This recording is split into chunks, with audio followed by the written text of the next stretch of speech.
আমি অন্য কারোর সময়ের কথা বলবো না।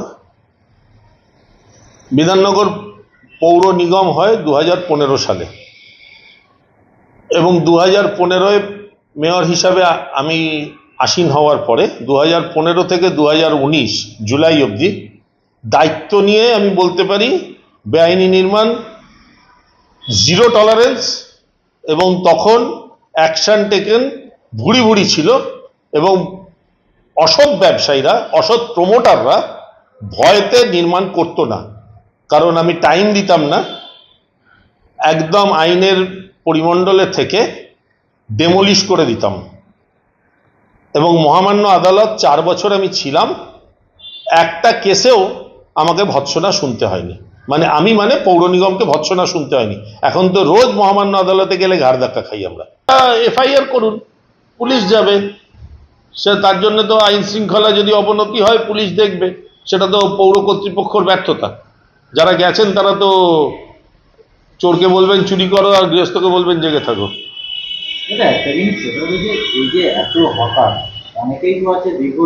হ্যাঁ, যারা পুরনো আছে তাদের তো মুখ্যমন্ত্রী কোথাও বলেননি যে তাদের তুলে দাও, উঠিয়ে দাও, কোথাও বলেননি।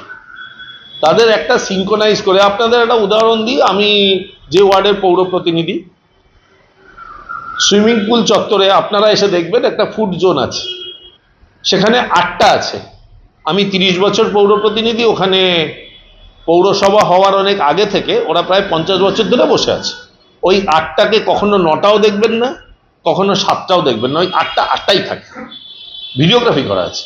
এবং আপনাদের একটা ছোট্ট উদাহরণ দিই, town vending committee, hawkers street hawkers town vending committee, এটা সুপ্রিম কোর্টের অর্ডার।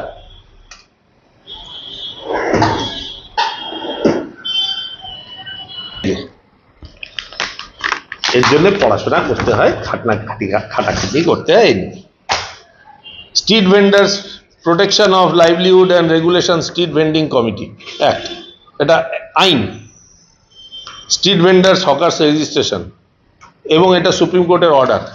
হ্যাঁ, আর আমরা কিভাবে রেখেছি এই দেখুন, তাদের যারা হকার বসে আছে তাদের সল্টলেকে ডিএফ ব্লক সেক্টর 1 বিকাশ ভবনের সামনে তারা বসেছে। তাদের এই যে ভোটার কার্ড জেরক্স এক একজনের, সবার, এখানে একজনে যদি হস্তান্তর হয়, আপনার জায়গা আপনি কাউকে বেচে দেবেন, সেটাও হবে না। এই যে সবার আছে, নাম নথিভুক্ত আছে। এগুলোর জন্য একটু খাটাখাটনি করতে হয়, একটু ব্রেন স্টর্মিং সেশন একে বলে, একটু মগজ লাগাতে হয়। সেটা বাকিদেরটা বাকিরা বলবেন, আমি কি করে বলবো? আমি তো আমারটা বলতে পারি। রাস্তাঘাটও বেহাল, একাধিক পরিষেবা নিয়ে মুখ্যমন্ত্রী ক্ষোভ প্রকাশ করেছে। মাননীয় মুখ্যমন্ত্রী একদিন গেছেন, তাতে ক্ষোভ প্রকাশ করেছেন। সল্টলেকের বিভিন্ন সব স্ফিয়ারের বড় বড় মানুষরা থাকেন এবং আমরাও থাকি, আমরা তো প্রত্যেকেই রাস্তাঘাট নিয়ে বলছি। আপনি চেয়ারম্যান, আপনাকেও বলতে হচ্ছে রাস্তা ছাড়াই দেন, রাস্তার বেহাল দশা কি আপনিও সেটাই বলছেন? অনেকবার বলেছি, বলতে বলতে এখন বলা বন্ধ করে দিয়েছি। এই নিন, আপনারা নিয়ে যাবেন এগুলো, এই hawker vending committee, street vending committee, ছবিটা তুলবেন, তুলে নিন। আরেকটা বই গেল কোথায় ভাই? তাহলে কি এটা ভারত সরকারের, এটা আইন, আমার না। দেখুন, প্রথম কথা, এখন বলছেন 2022-এই নতুন বোর্ড তৈরি হয়েছে, তারপর থেকে বিল্ডিং প্ল্যানের দায়িত্বে হচ্ছেন মাননীয় মেয়র। আমি ওনাকে লিখিত আকারে অনেক দিয়েছি এবং মহামান্য আদালত, চিফ জাস্টিস কলকাতা হাইকোর্টের ঘরে কেসও করা আছে। রাজ্য সরকারের তরফ থেকে 2টো ওয়ার্ডে 333টা বেআইনি, এটা তো আগেও আপনাদের দেখিয়েছি, এটা আমি বলিনি, এটা রাজ্য সরকার হলফনামা দিয়ে মহামান্য আদালতে জানিয়েছে।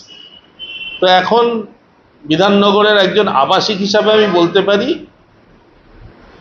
নির্মাণ যা হচ্ছে বিধাননগর পৌর নিগমে, আইনত কম, বেআইনি বেশি, এটুকু জানি। হ্যাঁ, চেয়ারম্যানের করণীয় হচ্ছে, চেয়ারম্যানের কাছে কেউ কমপ্লেন করলে তিনি as per municipal corporation act, আমি ব্যক্তিগতভাবে যতটুকু আমার ধ্যান ধারণা বা যতটুকু আমার পুঁথিগত বিদ্যা, আমি মিউনিসিপ্যাল ডিপার্টমেন্টের এক্সিকিউটিভ ইঞ্জিনিয়ার বিল্ডিং প্ল্যান, তারপরে কমিশনার, এবং পরবর্তীকালে একই সঙ্গে মাননীয় মেয়রকে সেই চিঠির প্রতিলিপি দিয়ে একটা ফরওয়ার্ডিং লেটার করে দিই, এবং যারা কমপ্লেন করেন তাদেরও সেই কপিটা আমি পাঠিয়ে দিই যে আমি এই অ্যাকশন টেকেন নিয়েছি। তারপরে আমি অনেকবার জিজ্ঞেস করেছি যে আপনারা কি অ্যাকশন নিয়েছেন। পৌর নিগম একটা অ্যাকশন নেয়, সেই বাড়ির বাইরে একটা স্টিকার সেটে দিয়ে আসে বেআইনি নির্মাণ বলে। কারণ আমার লেখা থাকে, যদি বিল্ডিংটা কেন আইনত না বেআইনি এটা তো আমার জানা সম্ভব নয়, এটা এক্সিকিউটিভ ইঞ্জিনিয়ার বিল্ডিং প্ল্যান বা কমিশনার বা মেয়রই বলতে পারবেন, কেন ওনারা এই দপ্তরটা দেখেন। যেগুলো পাঠিয়েছিলাম তাদের মধ্যে 100% মানুষ যে কমপ্লেন করেছিল সেগুলো ঠিক, একটাও ওনারা বলেননি যে না এটা কমপ্লেনটা ভুল। আমি তারপরে যখন জিজ্ঞেস করেছি ডেকে এবং বোর্ড মিটিংয়েও যে কি অ্যাকশন নিয়েছেন, ওনারা বলেছেন আমরা স্টপ ওয়ার্ক নোটিশ করেছি। এবং আমার জ্ঞানত দেখা যেটাই স্টপ ওয়ার্ক নোটিশ হয়েছে সেটা আরো তত্তর করে বেড়ে গেছে, মানে তাতে কাজের অগ্রগতি আরো অগ্রাধিকার পেয়েছে।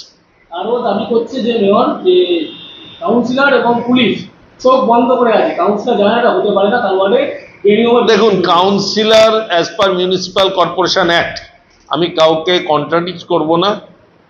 উনি মাননীয় মেয়র, এবং আমরা পৌর নিগমে দুটো হচ্ছে নির্বাচিত পদ, মেয়র আর চেয়ারম্যান। মেয়র নিশ্চয়ই জানেন, কাউন্সিলর খুব বেশি হলে মিউনিসিপ্যাল কর্পোরেশন অ্যাক্টে একটা কমপ্লেন করতে পারে, এবং অনেক কাউন্সিলরও কমপ্লেন করেছে, মিথ্যে কথা বলবো না। প্রসেনজিৎ নাগ তো বারবার করে, অনেক কাউন্সিলরও কমপ্লেন করেছে, কিন্তু তার বেশি কাউন্সিলরের কোনো এখতিয়ার নেই। কারণ যখন বিল্ডিং প্ল্যান ছাড়া হয় কাউন্সিলরকে তার কপি দেওয়া হয় না। আর পুলিশ সে তো অ্যাডিশনাল ফোর্স, প্রেস পুলিশ এরা তো অ্যাডিশনাল, আপনারা তো অ্যাডিশনাল ফোর্স। পুলিশকে যদি কর্পোরেশন এফআইআর করে পুলিশ অ্যাকশন না নেয়, ঊর্ধ্বতন কর্তৃপক্ষ আছে, ডিসি হেডকোয়ার্টার আছেন, সিপি আছেন, তারপরে এডিজি ল অ্যান্ড অর্ডার আছেন, কিছু নয় ডিজি আছেন, সবাই তো বিধাননগরে থাকে। মাননীয় মেয়র, আমিও মেয়র ছিলাম, যদি ফোন তুলে বলেন যে আমি এই কমপ্লেন করেছি পুলিশ অ্যাকশন নেয়নি, সেই থানার আধিকারিকের ঘাড়ে মাথা থাকবে নাকি? পুলিশকে আর কাউন্সিলরকে দোষ দিয়ে লাভ আছে? এটা হচ্ছে বাইপাস করা। ফুটবল খেলেছেন ছোট বয়সে, বল পাস করে দেয়, বল চোর খেলেছেন, এটা বল পাস করা। একদম শস্যের মধ্যে ভূত। এখন ভূত না সর্ষে কোনটা বেশি আমি জানি না, আমি মানে এরকম হেয়ালি কথাবার্তায় নেই। যদি পারি করব। বঙ্গীয় পৌর আইনটা প্রত্যেক কাউন্সিলরকে দেওয়া আছে, আমাকেও দেওয়া আছে, কাউকে ইংরাজি কাউকে বাংলা, যে যেটা চেয়েছেন সেই পাতায় যেটা লেখা আছে সেইটা অক্ষরে অক্ষরে পালন করা আমাদের কাজ। যদি করতে পারি আমি করব, যদি করতে না পারি আপনাদের মাধ্যমে সকল আবাসিককে জানিয়ে দেবো আমি এটা পারলাম না। বিধাননগরে অবৈধ নির্মাণ যেটা আপনি বললেন, অবৈধ নির্মাণ হচ্ছে বা হয়েছে, চলছে রেগুলার, আজকেও চলছে। কেন আপনি দেখেন না? এর দায়ভার কার সম্পূর্ণ? তিনজনের, এক্সিকিউটিভ ইঞ্জিনিয়ার বিল্ডিং প্ল্যান, তলার অফিসার, তারপরে কমিশনার, দুজন আমলা আধিকারিক, আর সর্বোপরি মাননীয় মেয়র। এবং আমি প্রপোজালও দিয়েছিলাম বোর্ড মিটিংয়ে, যে আপনি বলছেন যে আপনি ভাঙতে পারছেন না, আমার টাইমে আমি ভেঙে দিতাম, আপনি ভাঙতে পারছেন না, আপনার কাছে ইনফ্রাস্ট্রাকচার নেই, ভাঙতে হবে না, আমি আপনাকে ছোট্ট একটা পদ্ধতি দিচ্ছি। সেই পদ্ধতিটা বাকি কাউন্সিলররা যদি সহমত পোষণ করেন, সব কাউন্সিলর, কেউ একজনও বিরোধিতা করেননি। বোর্ড মিটিংয়ে বলেছিলাম আপনি জলের লাইন আর ড্রেনেজ সয়ারেজের লাইনটা কেটে দিন, বেআইনি বিল্ডিংয়ে কেউ ঢুকবে না, ওটা ভুতুরে বাড়ি হয়ে যাবে। আমার কাজের পরিকাঠামো হচ্ছে শুধুমাত্র প্রতি মাসে বোর্ড মিটিংটা সুষ্ঠুভাবে কমপ্লিট করা। সেটা 6 মাসে হয়, আমার সেই জন্য 6 মাসে একদিন কাজ। আমি 2000 সাল থেকে তৎকালীন ভারতের রেলমন্ত্রী ছিলেন, সেই সময় থেকে মাননীয় মুখ্যমন্ত্রীকে খুব কাছ থেকে দেখার সৌভাগ্য হয়েছে। এই দিন তিনেক আগে যে মিটিংটা হয়েছিল তাতে আমারও ডাক পড়েছিল। আমি মিটিংয়ের মধ্যে বসে এইটুকু দেখছিলাম যে যিনি রাজ্যের মুখ্যমন্ত্রী, 450 ব্লকের দায়িত্ব, 294টা বিধানসভার দায়িত্ব, 7টা কর্পোরেশন, 127টা পৌরসভা, 22টা নোটিফাইড এরিয়া, 66,000 পঞ্চায়েতের দায়িত্ব, তিনি এত ফিডব্যাক নিয়ে এবং এত হোমওয়ার্ক করে যা যা বলেছেন, ওখানে